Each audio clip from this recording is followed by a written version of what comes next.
Oliver Niebuhr has developed a computer training program. After 5 seconds. So know that you have a pitch range. The principle is fairly basic. The upper and lower lines show the pitch. Circles in different colours and size represent speed, volume and pauses. Traveling to different... what I really like to do is to try different food from different countries. And I really like spicy food also. Users are shown what they can improve in real time. Well, in the golden time, in the extra After one day of training, the speaker tries again. Good chances to win. And paycheck errors by 90%, saving both And your scores time 12 and points your money. higher than the previous So day. how does your company handle The main long improvements hours are in for pitch your variation. remote clients? His score has soared from 34.5 to 73.3. That's almost double his previous attempt. This app has not only It's a helped clear me improvement. manage time employees, Other voices but are it so also seductive reduces that we time can lose consistency ourselves in them, paycheck errors. as shown in this experiment. Some drivers were given instructions by this voice, Folgen Sie dem Straßenverlauf für 300 Meter. and others by this slightly less engaging voice. Folgen Sie nun der Straße für weitere 1500 Meter. Was sie aber nicht wussten, ist, dass auf der Hälfte... What the drivers didn't know was that halfway through the experiment, the sat-nav started giving incorrect directions, and it got progressively worse and worse. We wanted to see at what point the drivers would quit. We were able to show that the more expressive, the more convincing voice kept drivers following the wrong route for longer, despite it going against their better judgment. We had to call them, explain it was just a test, and ask them to come back.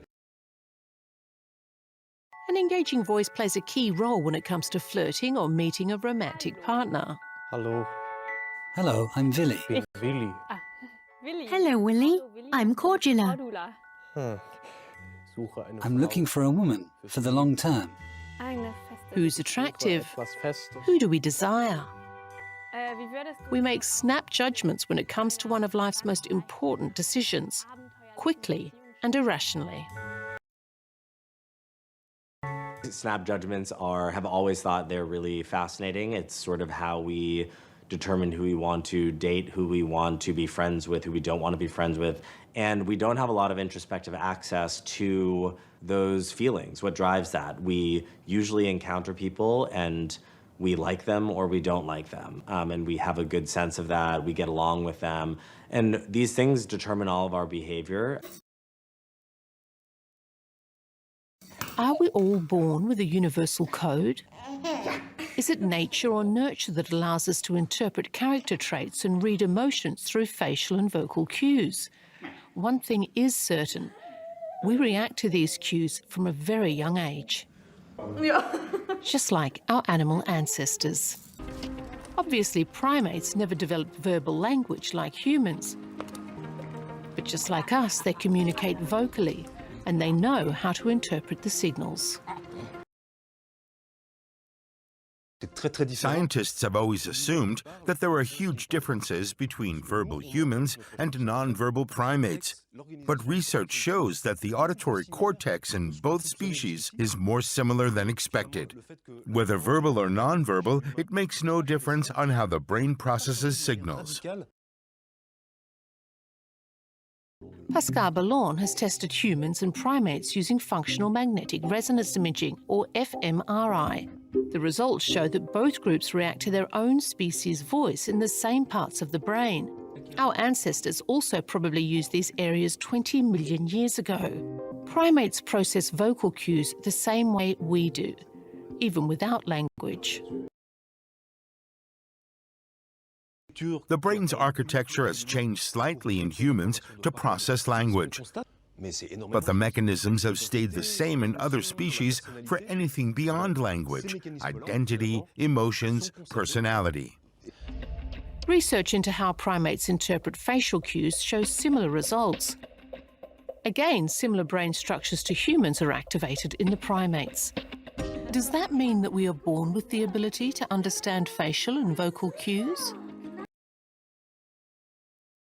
Joris is 10 months old and is getting ready for an experiment. Sarah Jessen wants to measure Joris's brainwaves to see how he reacts to unfamiliar faces. Can he already judge who's trustworthy and untrustworthy? We carried out research where we showed babies a range of faces for 50 milliseconds. That's only a 20th of a second. It's so quick, we assumed that babies wouldn't even register the faces. However, we identified activity in the brain that proved the babies had not only registered the faces, but had even made a decision about whether they were trustworthy or not. But is it innate or learned? We don't believe that a baby is born with the ability to judge whether a face is trustworthy or not. It's more likely to be a combination of learning processes and an inherent or early interest in faces. Over the first few months, faces and voices are a baby's most important learning resources.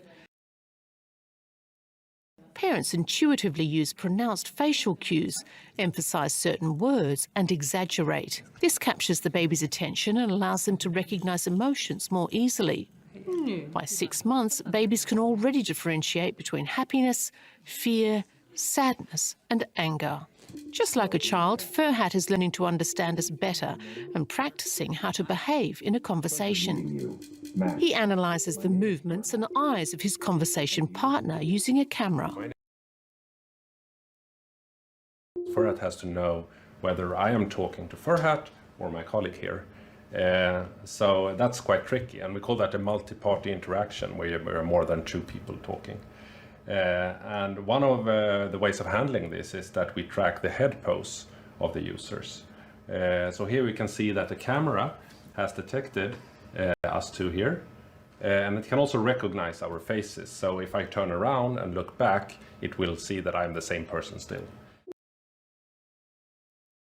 It's time to play a game with Furhat. The team takes turns drawing a shape, while the other players guess what it is. Could it be star? No. Is it a flower? Yeah, it's a flower. My guess is feather. No. Is it a worm? I know. Eat a snake. It is, yes. This is a good one. A boat.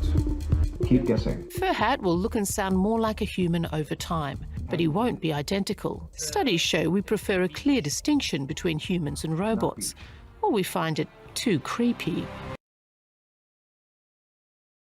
The boundaries are already blurred in the media. After 40 years, ABBA is back on stage. Not in real life, of course, but as avatars. It's like time has simply passed the group of 70-year-olds by. Only their voices are still real.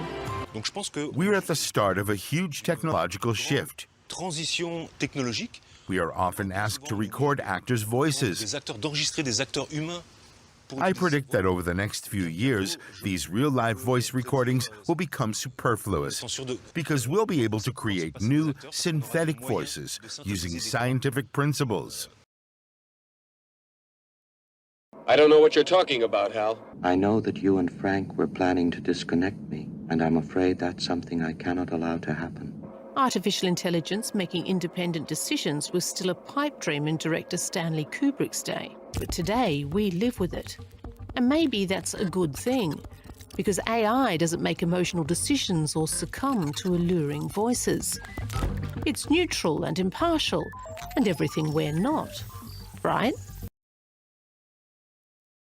If you program an AI, if they see that, you know, African American is linked with hostility and crime in media depictions in TV, and those are inputs into the AI is going to pick up on that and act accordingly. So AI is more like us than we realise. In Lie to Me, we're shown how some faces are automatically linked to stereotypes. What are you guys up to? We're testing for racial bias. Pluck the racist. Oh, they're all racist. Yeah, 80% of people who take this test are biased. And science dictates that subconscious bias directly impacts our perceptions.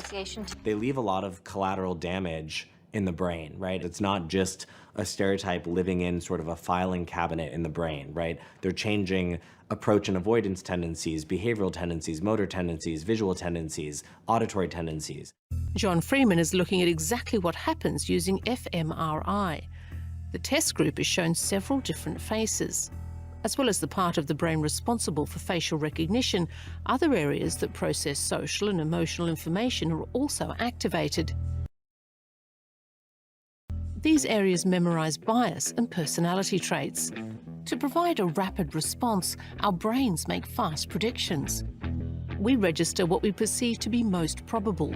This can often be adaptive, right? If you walk into a restaurant, you expect to see chairs and tables and a waiter, etc. You're not going to waste a lot of metabolic resources, the brain's time, the visual system's resources, and processing every single object in that space. You generate a bunch of hypotheses, you know what a restaurant is, and you kind of run with those hypotheses, and you use expectations to fill in the gaps that the brain is too lazy to figure out itself and doesn't want to waste its resources on.